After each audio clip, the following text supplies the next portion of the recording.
objection to limits and borders, therapeutic individualism, universalism, the rejection of roots, place, and history, pure materialism, the triumph of reason over superstition, scientism, commercialism, and the primacy of market values.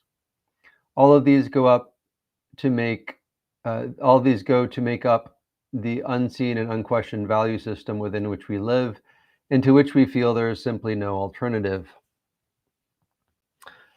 So within this unseen and unquestioned value system, obviously, is our economic system, which, as it turns out, certainly plays a very profound role.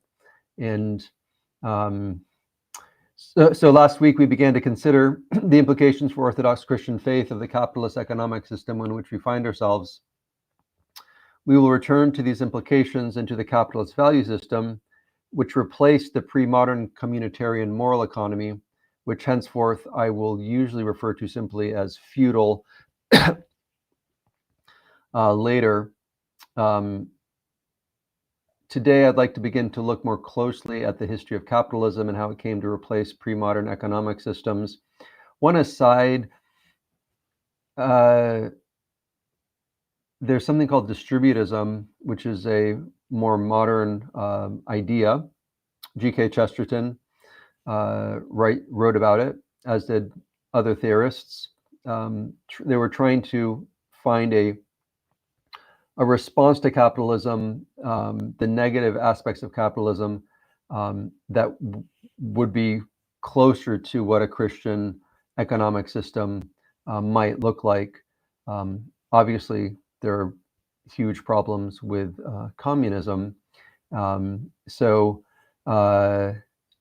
again, to reiterate, I think I'll do that again here in a minute, but just because we're looking at capitalism doesn't mean we're suggesting that communism is the answer. That's not at all what I'm saying. I just think it's important that we look at capitalism because that is most of us in the West, that is our economic system. And it's going to have an impact on our lives, substantial, and on our faith. And it's something that I think most of us don't consider enough. I know that I personally do not, and that in my experience, most people do not. So that's why I want to discuss it, because it's one of these unseen forces that definitely affect us. Before I begin, however, I'd like to clarify what I mean by capitalism as well as what I mean by the pre-modern communitarian moral economy. I'm not an economist, and I'm aware that there is a great deal of nuance to terms. That said, I think the following working definitions are honest and helpful to use as a baseline. So number one, capitalism is an economic system that shapes a way of living according to which the energies of life are channeled into endless striving, where individuals pursue opportunities in open markets, where innovation replaces inheritance, and where value is measured in growth, efficiency, and the power to choose. Its spirit celebrates the self-made, the competitive, and the ever-expanding, and turns the world into a field of opportunities to be seized and reshaped. And two, pre-modern communitarian moral economies, on the other hand, offered an economic system in which the rhythms of work and exchange were woven into the fabric of kinship, duty, and shared meaning, where the measure of prosperity was not individual gain, but the harmony of the community, the sufficiency of all, and a life ordered toward goods that could not be bought. While these definitions might lack precision, they offer a fair summary of the kind of culture and value system that each economic system generates. Just as no technology is ultimately neutral, because its very functionality tends in a certain direction, no economic system is neutral or pure, since once it encounters reality, human nature pushes it in a certain direction. So where did Western capitalism come from? What did it supplant? How did this process come about? And why does it matter? I'm going to begin with the last question first. Actually, let me go ahead and... okay, just wanted to check. I'm going to begin with the last question first. For a Christian, the economic system that one uses matters because it can have an influence on the likelihood that one will fulfill Christ's commandments. To clarify again, as I said just now, I'm not advocating for communism. God gave humans free will so that we have the free choice to respond to Christ's commandments or not to. I'm completely opposed to the coercive use of power on the individual and corporate level. That said, one does not have to be a communist to recognize that an economic system that prioritizes the personal accumulation of wealth is one that does not tend towards the care for the other that characterizes Christianity. Nothing resembling capitalism is encouraged by Christ in the Gospels. On the contrary, Christ offers many teachings and parables that criticize this very accumulation of wealth. This is not only a problem because the focus on the personal accumulation of wealth runs counter to the Gospels, but also because an economic system that tends towards the individual tends away from any sense of responsibility to the community. Again, my interest is not in advocating for any particular economic or political system, but rather to understand the systems in which we find ourselves so that we are better able to live the kind of lives that Christ calls us to in the Gospel of Matthew. And then I've got an extended quote from Matthew 6. Do not lay up for yourselves treasure on earth where moth and rust destroy and where thieves break in and steal, but lay up for yourselves treasure in heaven where neither moth nor rust destroys and where thieves do not break in and steal. No one can serve two masters, for either he will hate the one and love the other, or else he will be loyal to the one and despise the other. You cannot serve God and mammon. Therefore I say to you, do not worry about your life, what you will eat or what you will drink, nor about your body, what you will put on. Is not life more than food, and the body more than clothing? Look at the birds of the air, for they neither sow nor reap nor gather into barns, yet your heavenly Father feeds them. And if you were in church yesterday, you would have heard another gospel reading, which dovetails nicely regarding the creation of barns to put excess wealth into. The timing was kind of remarkable, providential, I felt. As I mentioned before, trying to compare the psychological situation of people in one historical era with the psychological situation of people in a different historical era is a fool's errand. That said, we live in the wealthiest society in the history of mankind, and one would hope that all of our wealth would afford us a certain amount of financial security. Unfortunately, it appears that this might not be the case. For example, according to a recent survey, 77% of Americans do not feel financially secure. And as an aside, I didn't put this into the blog post, but I could have. I have been surprised to encounter conversations with wealthy dodeca millionaires, millionaires who have over $100 million who were concerned about their financial situation. So clearly, it appears there's no amount of money that is sufficient for people to feel secure. So financial security is, of course, a vague term having perhaps as much to do with one's psychological state in the story one tells oneself about the world as it does with reality. Christ knew that humans would never find ultimate security in the safety nets and insurances of the world, and instead commands Christians not to worry about material concerns. We also know that God works through other people to care for us, and if there is one difference between pre-modern and modern man that we can be sure about, it is that there has never been the kind of loneliness and isolation that we experience in the modern world. Humans need one another, and as Christians who proclaim a Trinitarian God, whose persons empty themselves in love for one another, we know that this kenotic love lies at the foundation of reality, and that it should lie at the foundation of any Christian endeavor. So that's the end of the first section. I don't know if anyone has any thoughts or concerns. Greetings. Good evening, Peter and Paul. I will continue unless there is something that anyone wants to add. And I would be interested, you can maybe put into the text chat, if these are questions that you have wrestled with, and if so, what have your conclusions been? These are not things that I thought of at any great length, really up till now. I haven't had cause to, I guess. There are always certain topics that one's more interested in, and economics was never a topic that was at the top of kind of my interests, but it certainly is a very important one. And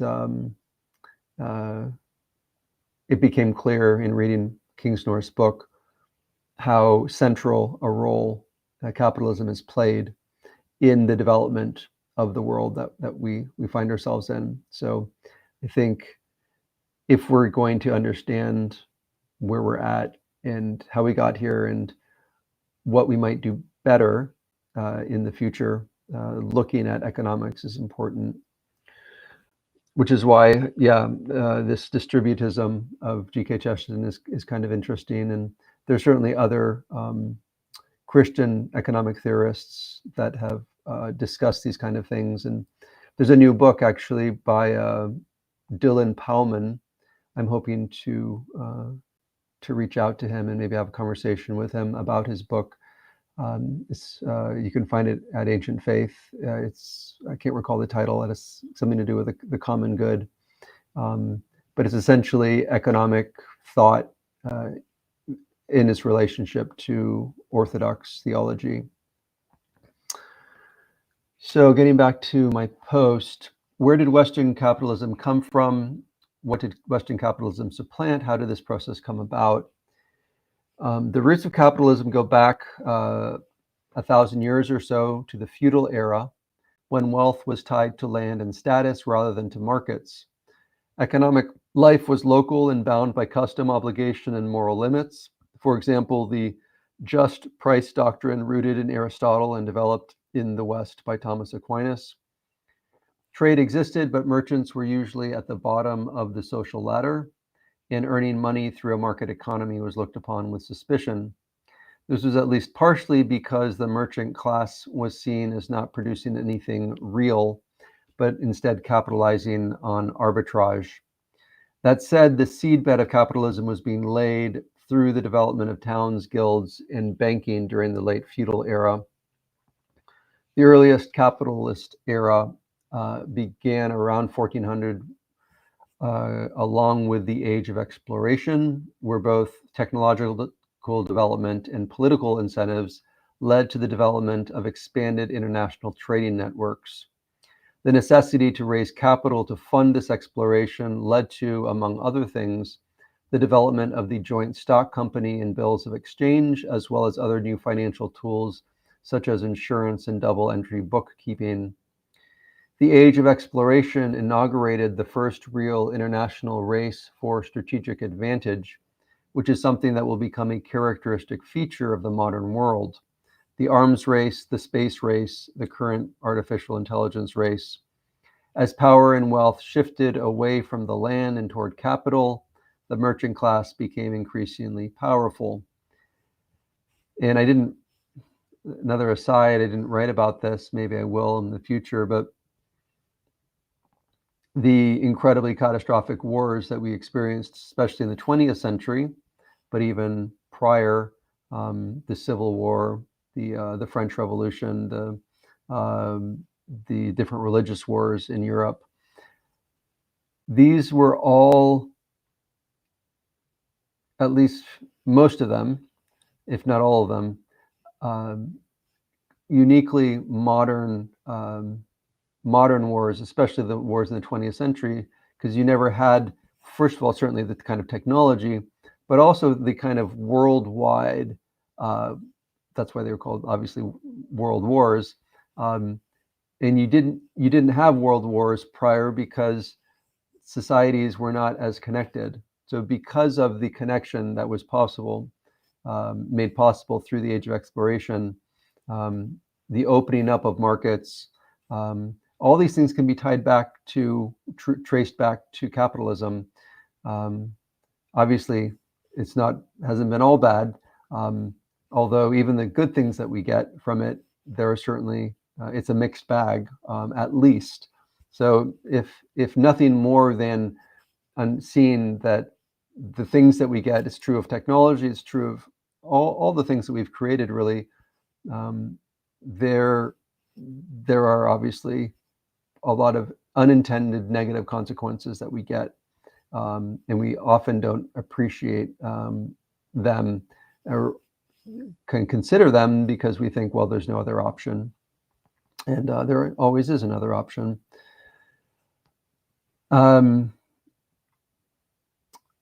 So the Age of Exploration inaugurated the first real international race for strategic advantage, which will become a characteristic feature of the modern world.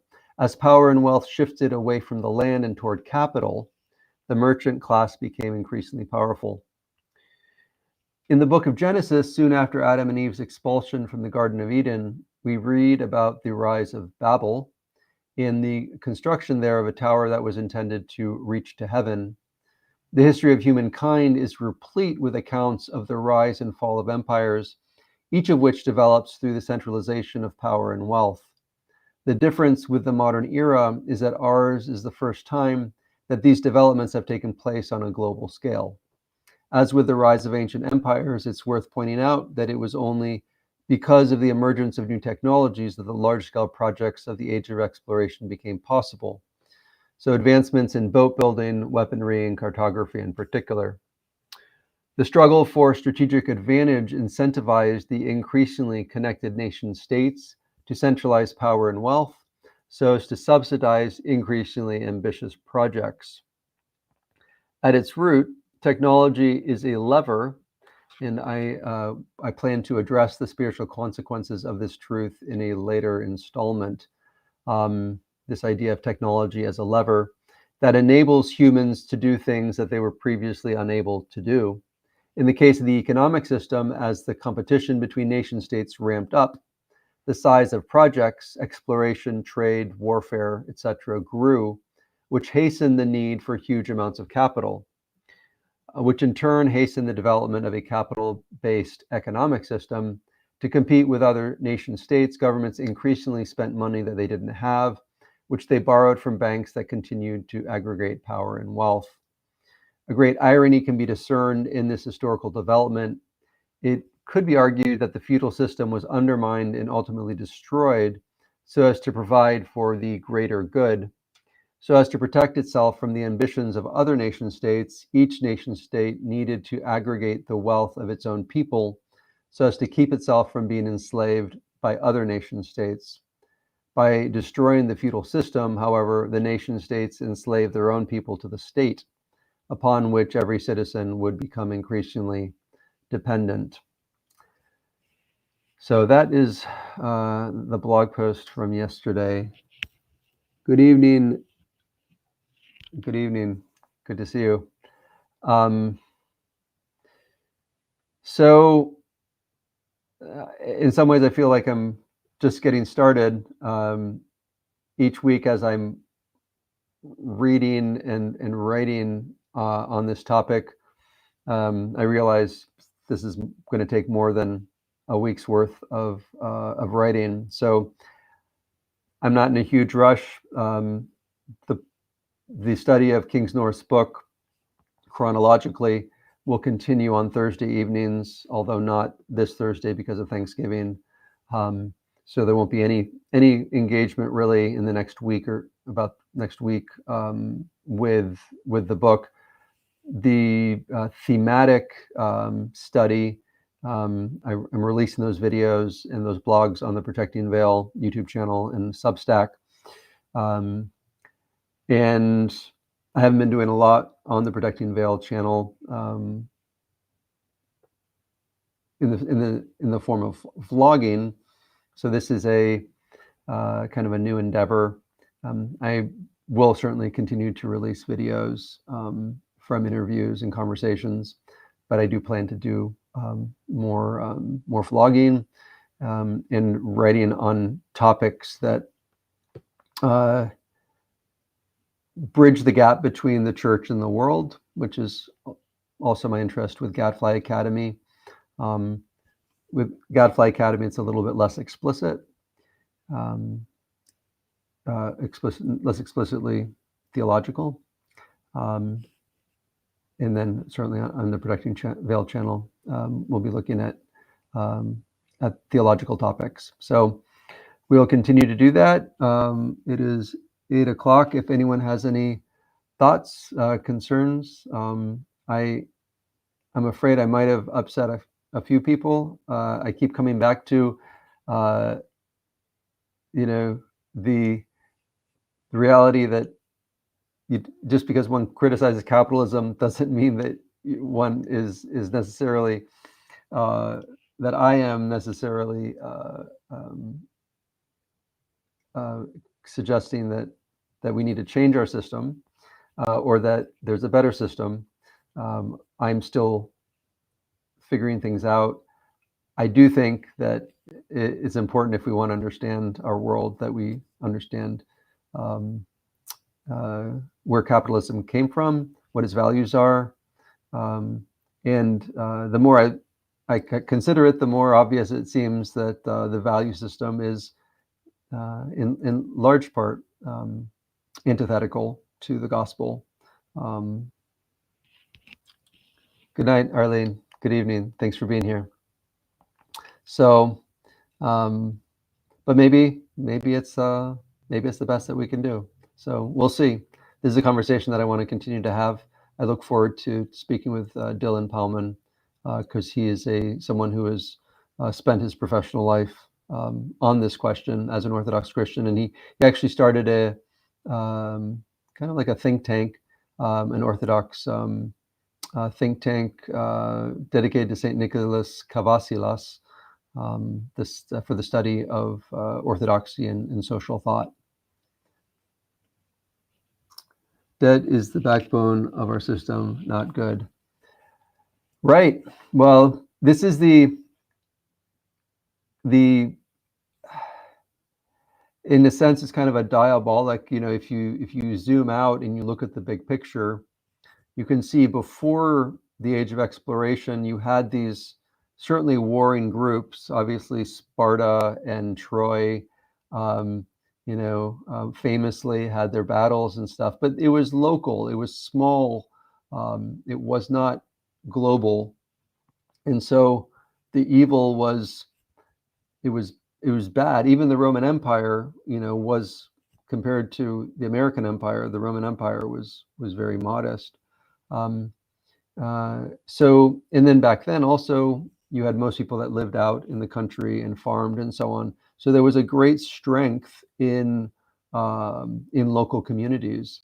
And what's happened as the world has gotten interconnected, all that wealth in the local communities has been sucked up by the nation states in a battle out of distrust for one another, and this just kind of continuous aggregation of wealth and taken out of debt to pay for this, and we see it in the current conflicts, and it is a problem. It is a problem, and it's something that, if you want to understand the world, you have to consider. So that's all I have for this evening. Thanks as always for being here, and have a great Thanksgiving. And we'll see you probably briefly, maybe next Monday. Like I said, I'm not going to have a lot. To prove that I am a capitalist, I will continue to plug the Gadfly Academy merch store, which will only be open for a few more weeks. So there should be a link in the show notes. And we'll see you again soon. Take care.